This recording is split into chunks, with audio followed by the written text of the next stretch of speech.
नमस्कार मित्रांनो, general knowledge and विचारधन या चॅनलमध्ये आपले हार्दिक स्वागत। आज आपण डॉक्टर राजेंद्र प्रसाद यांची संपूर्ण माहिती मिळवणार आहोत।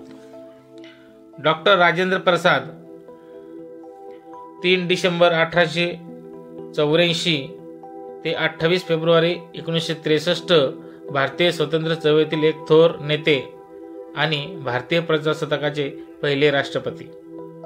1950 ते 62 त्यांचा जन्म बिहारच्या सारण जिल्ह्यातील जिराईदेई या खेड्यात श्रीवास्तव नामक सुखवस्तू कुटुंबात झाला।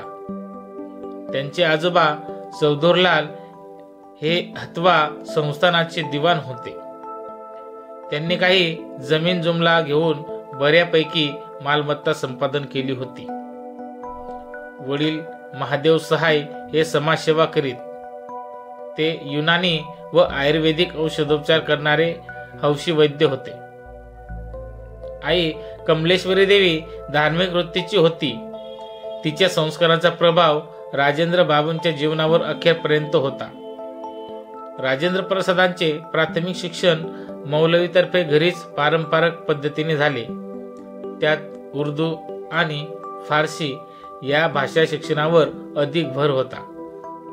पुढे छपरा, हतवा व पाटणा या ठिकाणी शालेय शिक्षण घेऊन त्यांनी कलकत्त्यातील प्रेसिडेन्सी महाविद्यालयातून BA 1906, MA 1908, BL 1909 व ML 1915 या पदव्या मिळवल्या।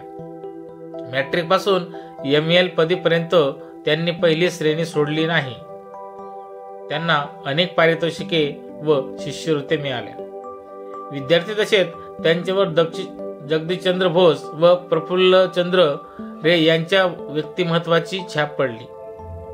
विद्यार्थी दशेतच त्यांनी स्वदेशी व लोकसेवेचे व्रत घेतले।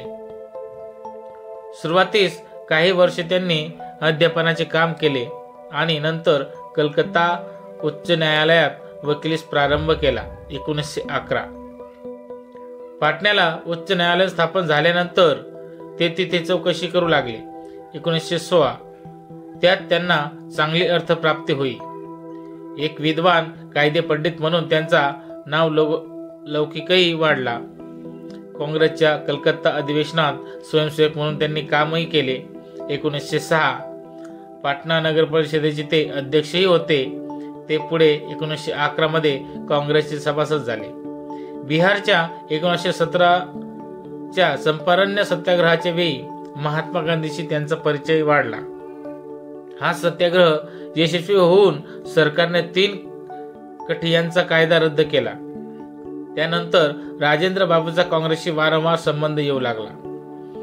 रौलट कायदा रद्द व्हावा म्हणून देशात सार्वत्रिक सत्याग्रहाची चळवळ सुरू झाली। 1919 त्यावेळी बिहार प्रांतीय परिषदेच्या अध्यक्षपदी ते निवडून आले। त्यांनी महात्मा गांधींच्या चतुर्सूत्रीचा पुरस्कार केला आणि वकील व्यवसाय सोडला। पाटण्यात त्यांनी राष्ट्रीय विद्यापीठ म्हणून स्वदेशी, मद्यपान बंदी, खादीचा प्रसार इत्यादी कार्यक्रम हाती घेतले। 1930च्या कायदेभंग चळवळीत राजेंद्र बाबूंचा महत्वाचा वाटा होता। त्यांना 2दा तुरुंगवास भोगावा लागला। 3 वेळा काँग्रेसचे हंगामी अध्यक्ष म्हणून त्यांची निवड झाली।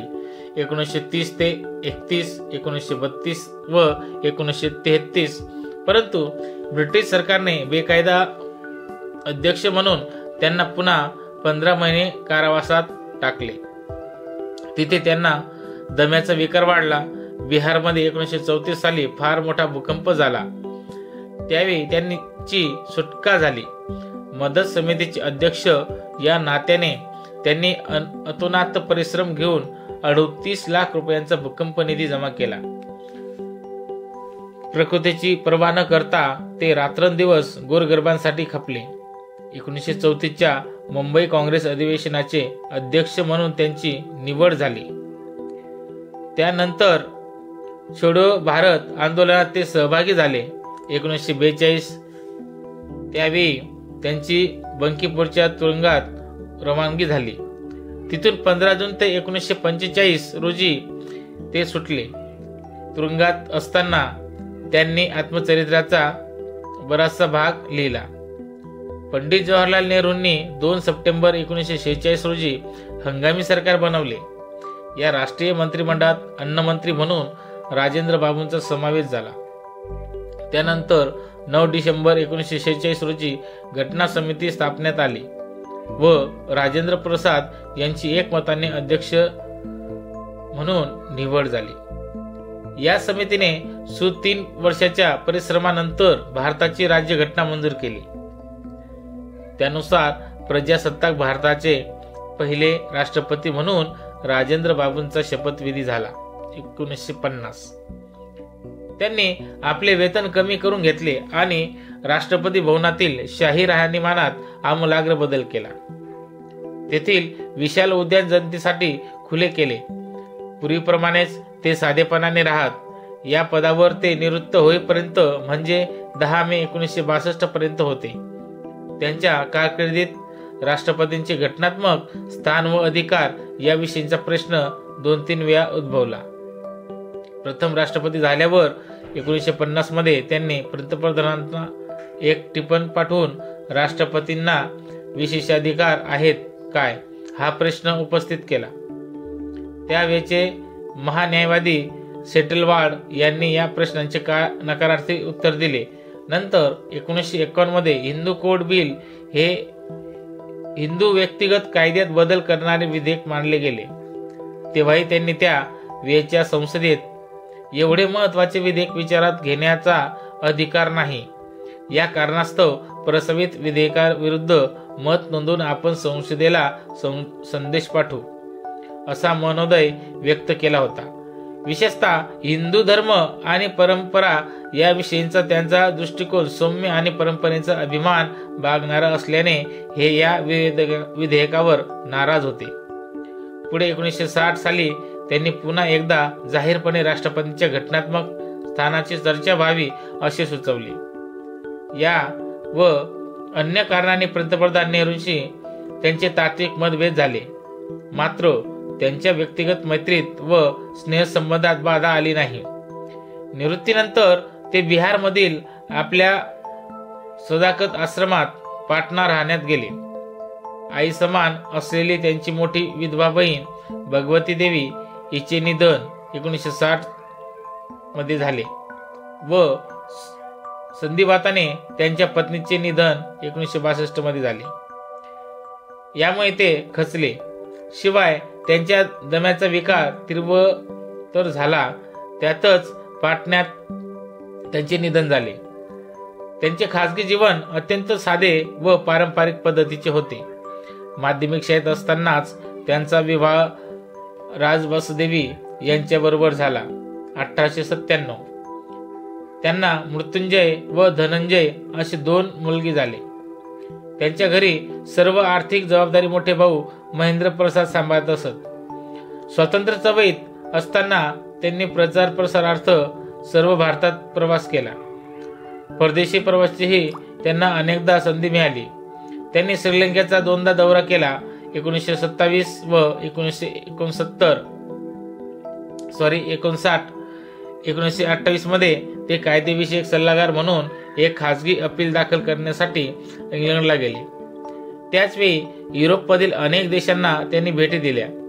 राष्ट्रपती झाल्यानंतर त्यांनी Nepal 1956, Japan 1958, Malaya, Indonesia, Vietnam, उत्तर व दक्षिण लाओस 1959 आणि रशिया 1960 यांचे सदिच्छादर्शक दौरे केले. राजेंद्र बाबूंच्या अध्ययनाचा प्रारंभ उर्दू आणि फारसी भाषांनी झाला असला तरी नंतर त्यांनी इंग्रजी, हिंदी व बंगाली या भाषांवर प्रभुत्व मिळवले. हिंदू कायद्याचा अभ्यास करण्यासाठी त्यांनी संस्कृत भाषेचा अभ्यास केला. हिंदीचा भारतभर व विशेषतः दक्षिण भारतात प्रसार व्हावा म्हणून ते प्रयत्नशील होते. 1912 च्या हिंदी साहित्य संमेलनाचे ते चिटणीस होते. नागपूर येथील अखिल भारतीय हिंदी साहित्य संमेलनाचे अध्यक्षपदही त्यांना लाभले. 1936 त्यांचे लेखन हिंदी व इंग्रजीत आहे. बापू हे कदमों के 1950 साहित्य शिक्षा और संस्कृति 1952, भारतीय शिक्षा 1953, चंपारण में महात्मा गांधी 1918, मेरे यूरोप के अनुभव व आत्मकथा 1947 हे त्यांचे हिंदी ग्रंथ प्रसिद्ध आहेत। इकॉनॉमिक्स ऑफ खादी 1926 आणि डिवायडेड इंडिया 1946 ही त्यांची इंग्रजी पुस्तके। साधी सरळ ओघवती भाषाशैली आणि सुस्पष्ट मांडणी हे त्यांचे लेखन विशेषतः होत।